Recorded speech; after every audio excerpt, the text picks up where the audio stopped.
Muy buenas tardes. Jaime Rocha, hijo de militar, ingresó en la Escuela Naval de Marina en Pontevedra en el año 1960 y solo 5 años después fue promovido a oficial de la Armada.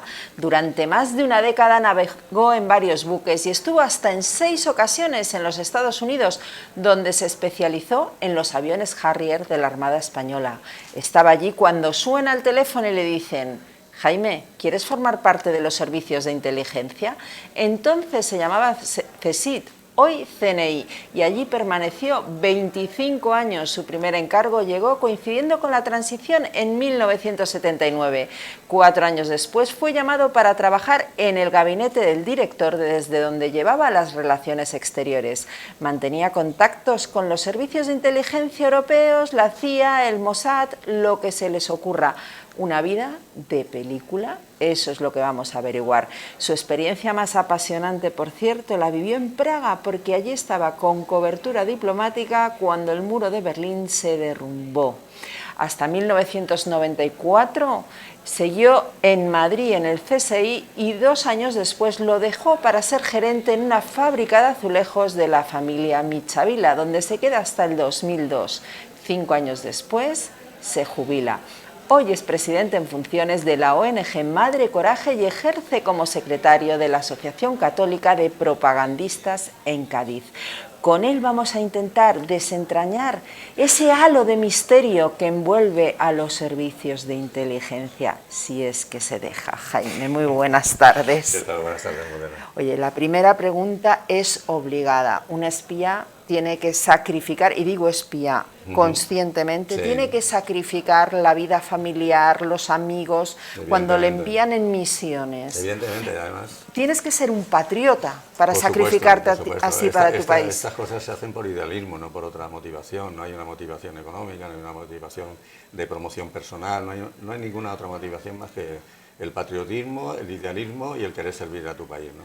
Y como acabas de decir perfectamente, se sacrifica no solamente la persona, sino que arrastras a toda la familia, ¿no? Claro, pero la familia es muy duro. Para la familia es muy duro, porque además la familia tiene que permanecer ignorante de muchas cosas y a veces no lo comprenden, ¿no? Y bueno, yo he tenido experiencias en ese sentido con alguno de mis hijos que realmente... ¿Cinco lobitos? Cinco y 14 nietos tengo ya, Madre fíjate. mía. Y algún hijo mío ha habido que llevarlo a un psicólogo, porque cuando yo llegaba de un viaje, de una misión, de una cosa, y no me reconocían, y bueno, pues evidentemente para ellos, que eran pequeños, era un trauma, ¿no? De una persona casi desconocida, su padre, ¿no?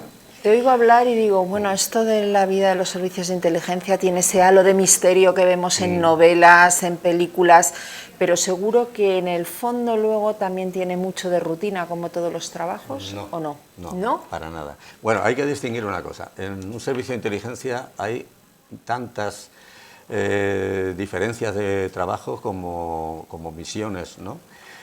Fundamentalmente hay 3. O sea, un agente de inteligencia puede ser un hacker, que ahora están muy demandados. Sí, de ciberseguridad, porque la ciberseguridad tenemos que hablar.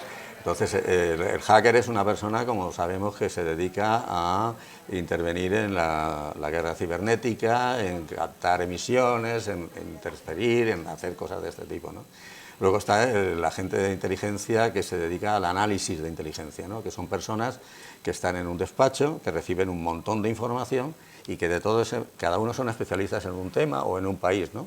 De todo ese montón de información que les llega, al final tienen que sacar medio folio, no más, que es la que se manda a Su Majestad el Rey, al presidente del gobierno, al jefe de la oposición, que sorprende mucho que se diga que el jefe de la oposición es uno de los receptores de la información. No tiene sentido de Estado, claro, ¿no? Efectivamente. Entonces, el jefe de la oposición y luego el ministro o la persona del ramo del tema que se trate, ¿no? Claro, resumir en medio folio, porque es que no se leen más, no se pueden leer más, porque esas personas reciben muchísima información todos los días. Entonces, lo que le tienes que hacer, eso es lo que yo le llamo el destilado, ¿no? O sea, de un montón de información que les llega por todas las vías, estos analistas de inteligencia lo que sacan al final es el destilado, es ese medio folio. Síntesis, claro, impresionante, una síntesis brutal, ¿no? que diga lo que tiene que decir, ¿no? Además, una síntesis con unos avales en cuanto a las fuentes. Ahí se clasifican las fuentes y se clasifica la información. Entonces, una fuente A1, por ejemplo, es la máxima y puede ser, y la información también puede ser A1, entonces eso es de absoluta garantía. Cuando no se tienen esas garantías, la clasificación de la información baja, ¿no? de nivel, ¿no? Pero eso es trabajo de los analistas. Y luego está lo que se conoce normalmente por espía. Misterio, claro. Lo que se conoce normalmente por espía, que es el que se infiltra en organizaciones terroristas, en organizaciones mafiosas, en todo ese tipo, o en países extranjeros donde obtiene información clasificada, secreta, de otros países que pueden ser en su momento objetivos nuestros, ¿no? Informativos. Entonces, bueno, pues ahí hay acabo de hacer tres clasificaciones que son muy diferentes unas de otras, ¿no? Y las características personales de cada uno de estos agentes son completamente distintas. Claro, ¿no? Tú siempre cuentas que a ti te llaman un buen día y te dicen, Jaime, por tu país, servicio de inteligencia, ¿por qué te seleccionan? Pues ¿por qué eso no seleccionan a la gente? ¿Cómo se hace esto? Pues mira, yo... ¿Llamas tú? ¿Te claro, llaman? Yo doy muchas conferencias sobre el tema y sobre todo en universidades, ¿no? Y la gente joven siempre terminan preguntando, bueno, ¿y cómo se entra ahí? Y digo, de todas las formas, menos llamando a la puerta. Ajá, o sea, no llames. No llames a la puerta. Si quieres ser... Eso es cooptación, es alguien que te conoce. Un ojeador como claro, en el fútbol. Que nosotros tenemos acuerdos con universidades españolas y tenemos acuerdos con profesores de esas universidades que hacen de ojeadores, ¿no? Y puede haber un alumno destacado con unas características y tal. Por ejemplo, acabo de decir que los hackers, pues ahora mismo hay una demanda importante, pero no cualquier hacker puede servir. Claro, ha ido cambiando, me imagino, el perfil, ¿no?, de lo que se necesita, claro, porque hemos pasado del terrorismo de ETA al yihadismo, al ciberterrorismo. Claro, ahora mismo estamos también con el tema del terrorismo yihadista. Entonces, estaba yo todavía en la casa cuando había una demanda importante de personas que dominaran el idioma árabe, ¿no? Claro, entonces se iba a las universidades y se preguntaba, gente que estaba estudiando filología árabe, tal igual, y de ahí pues ha salido una serie de gente.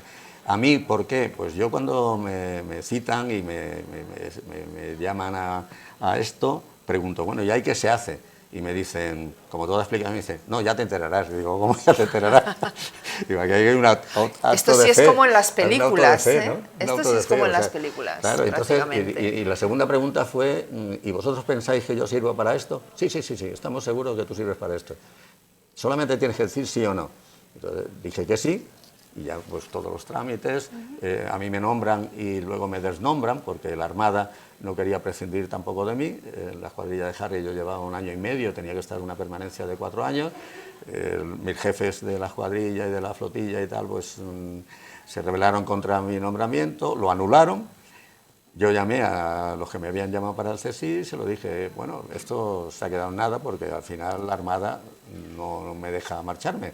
Y me dijeron, no te preocupes. Y a 2 meses y pico salió otra vez y ya no dijeron nadie nada. Y ya vine aquí, se hacía un curso selectivo, porque no era una entrada inmediata, había un curso de 6 meses. Claro, y que era selectivo, donde te hacían una parte teórica y práctica y cosas muy, iba a decir divertidas, no es la palabra divertidas, pero bueno, había una serie de actividades. Oye, ¿qué es lo más divertido si lo puedes contar que has tenido que hacer? Si lo puedes contar. No, puedo contar que te ponen en situaciones de estrés.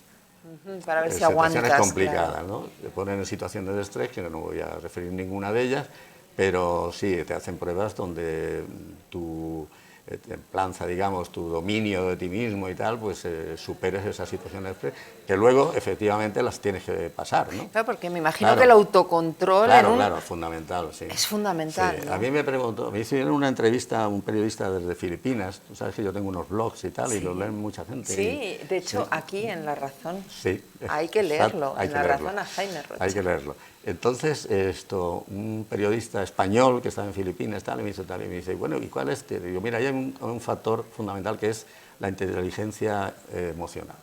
Digo, eso es una serie de... Hay que tener unas ciertas cualidades, por ejemplo, de actor, ¿no?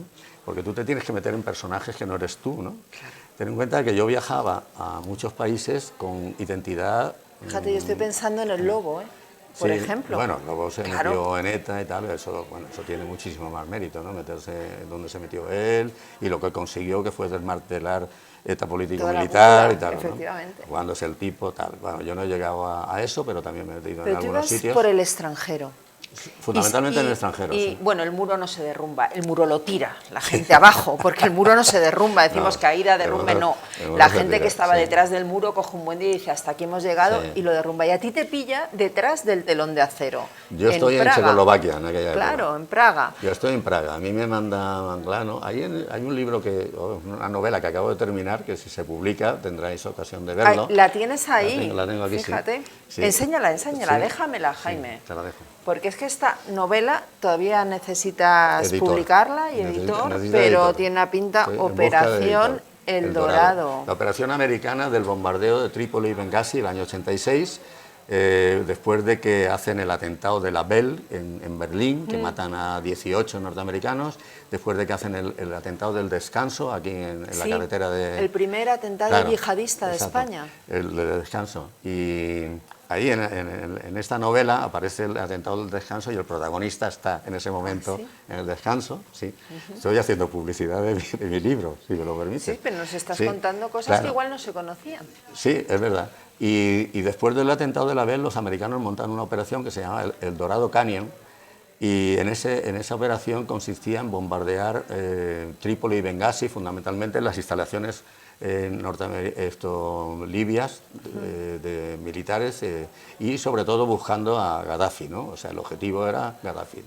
Entonces, el director del CNI, el CSI entonces, manda a un compañero, lo cuento ahí, por eso lo estoy adelantando, manda a un compañero, el compañero va vestido de periodista, en un avión de periodistas, llegan al aeropuerto internacional de Trípoli y Gaddafi no les deja ni desembarcar del avión. No se fía de la prensa. No se fía de la prensa es mala, la prensa es enemiga y la prensa no baja del avión y lo dejan allí. Entonces, después del regreso del compañero, hay un briefing con el director y dice, alguien tiene que ir allí, entonces el protagonista de la novela dice, yo voy. Y entonces el director le dice, bueno, pero tú estás muy quemado allí, allí ya te conoce mucha gente, tú te vas a arriesgar en ir allí. Y el protagonista le dice, sí, yo voy. Y el protagonista fue, estuvo allí, estuvo 10 días, estuvo haciendo lo que tenía que hacer y consiguió salir vivo de allí. Hay que leerlo para Hay que saber leerlo, cómo se coló, hay que claro, leerlo, no hay lo que vamos a leerlo. contar. No vamos a decir nada más. Pero volvamos a Praga. Sí. No se cae. Tiran abajo el muro de Berlín. Sí. Y a ti te pilla del lado de los malos. Claro, yo estoy... Del telón de acero. Esos días tuvieron que ser de una tensión terrible, cuando ¿no? Manglano me manda allí, me dice, vas a un sitio que seguramente ya había empezado Polonia, Hungría, Alemania del Este, había un trasvase ya de muchos miles de alemanes que pasaban de la Alemania del Este al oeste y pasaban a través de Checoslovaquia. Dejaban allí unos coches Trabant, que eran una cosa de plástico malísimo, los dejaban abandonados, cogían unos trenes y se iban a la Alemania del Oeste, ¿no? Eso, cuando yo llego a Praga ya está pasando eso, ¿no? Y bueno, yo estoy con mi embajador allí, naturalmente, que es una magnífica persona y un extraordinario profesional, José Luis Vicenta Ballester, mallorquín, al que le tengo muchísimo aprecio. Y bueno, entonces nos encontramos con esa papeleta, que hay un cambio importante en Berlín. Y al poco tiempo cae el muro, se derriba el muro, y entonces ya se precipitan los cambios allí, ¿no? A mí me coge en esa época en Praga con muchos periodistas españoles, conocidos, queridos y gente encantadora. Alfonso Rojo, bueno, Alfonso lo cuentas, Rojo, ¿no? Germán Ter, Aurora Mínguez, Ricardo Estarriol, en fin, lo mejor de la casa. Y con los cuales tengo una relación de colaboración. Fíjate tú que yo llego a Praga y Alfonso Rojo y Ricardo Estarriol nos invitan a mi mujer y a mí a cenar un día y me dice los dos, bueno, pero tú eres del CSI, y yo le digo, no, yo no estoy sindicado, no pertenezco, El espía. no pertenezco a ningún sindicato, yo no soy sindicado. No te estabas hablando del sindicato, estabas hablando de tal. Bueno, no sé. Bueno, yo nunca les dije a ellos que yo era eso, pero era muy evidente, porque yo llevaba pasaporte diplomático, pero yo no figuraba en los escalafones que son públicos del cuerpo diplomático. Entonces eran 2 y 2 más 4, era muy fácil. Y a esta gente, estos personajes, esta gente de tanta valía, no se le escapaba eso, ¿no? Entonces, pero hubo allí un entente, tanto es así. Alfonso Rojo viaja a Rumanía cuando cuando matan a Ceausescu, les disparan, Sí. tiene que volver, tienen un accidente con el coche alquilado, llega a Praga, bueno, hecho unos zorros y tal, llega a la embajada, yo le presto hasta ropa, lo llevo al aeropuerto, bueno, todo eso sin nunca decir ni lo que yo era, y que él sabía evidentemente que lo que yo era, ¿no? Que no era del sindicato. Claro, que no Jaime era del sindicato, no era del era lo que sindicato. tenía Eso estaba claro. era lo que tenía que decir, sí. Oye, Jaime, y ahora, pasado el tiempo, tú ya no estás en el CSIC, ya estás jubilado, te dedicas a otras cuestiones, pero ¿has visto alguna evolución en los servicios de inteligencia? Estamos asistiendo ahora a un momento crítico, ¿no? De críticas sí, y además se le achacan cosas que realmente no son responsabilidad del servicio de inteligencia. Es que lo que hay es... Nosotros, cuando salimos del CSIC, creamos una asociación de antiguos agentes del servicio de inteligencia. Hay dos objetivos importantes, que es la ayuda mutua, hay compañeros que a lo mejor lo están pasando mal o lo que sea, tal, y la segunda es divulgación de la cultura de inteligencia, que en este país no existe, o sea, ni políticos, ni periodistas, es un misterio, no se conoce. Entonces nosotros lo que estamos haciendo, esas conferencias que yo doy, lo que escribo, todo eso va encaminado a divulgar la cultura de inteligencia. Entonces, lo primero que hay que tener claro es qué es lo que hace un servicio de inteligencia en un país. Un servicio de inteligencia en un país hace lo que el gobierno le pide que haga. Ya está. Está a la orden del gobierno. Está a la orden del gobierno. El gobierno que sea, naturalmente, ¿no? Porque se entiende que estar a la orden del gobierno es estar a la orden de tu país. Es el ¿no? gobierno de todos. Efectivamente. Entonces da lo mismo la adscripción política que tenga el gobierno. Lo que se trata es de servir al país a través de las órdenes del gobierno. Cuando yo entré, fíjate tú, una cosa curiosa, no era así. No era así. Andaba un poco a su aire, ¿no? Y estando yo allí, yo estuve en el gabinete del director de Manglano durante 3 años, ¿no? Y una de las cosas que yo no me quiero apuntar ningún tanto, pero yo decía, digo, no es natural esto, no es natural, tendríamos que estar en conexión directa con el gobierno y con lo que el gobierno y tal. Y eso se logró, y entonces cada año se hacía el gobierno nos daba unas directrices, ¿no? Objetivos informativos, y decía, bueno, lo que interesa ahora, por ejemplo, hay que volcarse en el terrorismo yihadista, en su época era el terrorismo de ETA, ¿no? Hay que volcarse en temas, sobre todo, mucho relacionados, más que interiores, con el exterior, ¿no? Con países y con movimientos multinacionales y cosas así. Hay una cosa que sorprende mucho cuando yo hablo, que es el tema de nuestras industrias en el extranjero, nuestras empresas. Claro, yo tengo una experiencia que la puedo contar. Hay que proteger las empresas. Claro, mira, yo estando allí, cuando en Checoslovaquia se cambia a una, vamos a entrecomillar, democracia, hablaba yo hace poco con una periodista que conocía de allí y tal, bueno, aquello no pasó a democracia, pasó a una cosa... allí montaban un gobierno comunista tras otro, y la gente protestaba en la plaza de Wenceslao, en el parque de Lenna y tal, igual, hasta que consiguieron que hicieran un gobierno más o menos homologable, ¿no? Bueno, cuando pasa eso, resulta que los ferrocarriles checoslovacos eran, bueno, prediluvianos, una cosa horrible, ni el trazado ni los trazos. Entonces hacen un concurso internacional. Entonces se presenta Talgo se presenta, Talgo va allí, con 9 unidades, el tren, el vagón restaurante, el vagón litera, el vagón no sé qué, un despliegue impresionante.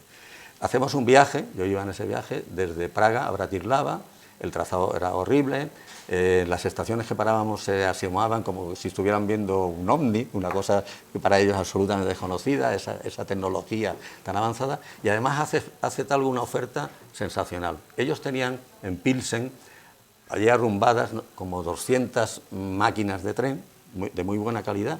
Talgo ofrecía el tren menos la tracción podían ellos interpretar eso. Talgo ofrecía fabricar en Checoslovaquia el 80% del tren. Solamente el 20%, la parte más tecnológica, se iba a hacer en España. Ofrecía unas facilidades de pago tremendas. O sea, la oferta de Talgo era realmente magnífica. Y competía con la oferta de Talgo un tren italiano que se llama Pendolino, yo no sé si sigue existiendo el Pendolino, era un tren ligero, que una ventaja de Talgo, por ejemplo, es que el centro de gravedad está muy bajo y en las curvas puede mantener una velocidad relativamente alta. El Pendolino sigue las curvas, sigue recto. Descarrila. Sí, descarrila directamente, ¿no? Bueno, cuando se resuelve el tema, se lo dan a Pendolino.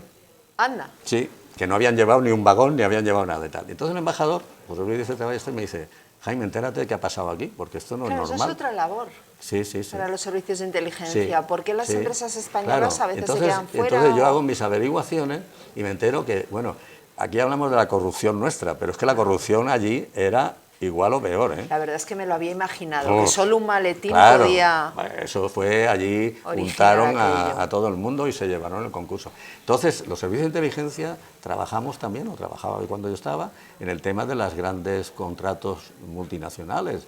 Cuando se habla del tren de la Meca... La Meca, cuando que se por habla cierto, del... has tenido una entrada en tu blog aquí, No es País para Acuerdos, en La Razón, Sí. sobre el AVE a la Meca. Meca, que ha tenido miles de visitas.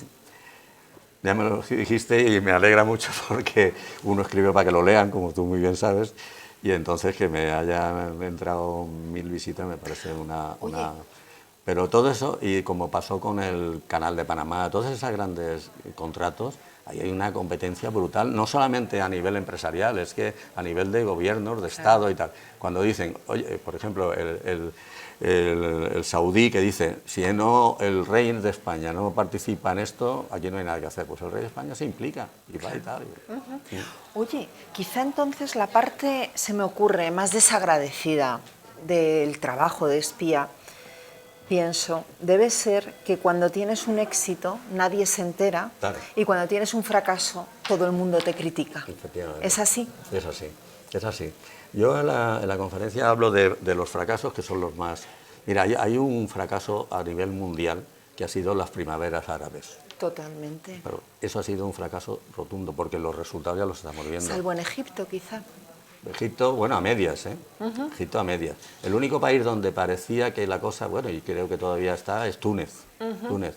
Ben Ali, que era el presidente con el que yo he comido aquí en Madrid, porque Ben Ali fue jefe del servicio tunecino y teníamos relación con los tunecinos. Tú has dicho antes en la entrada que yo tenía relaciones exteriores y tal. Bueno, pues yo he comido con Ben Ali no una, sino varias veces aquí acompañando al director, a Manglano.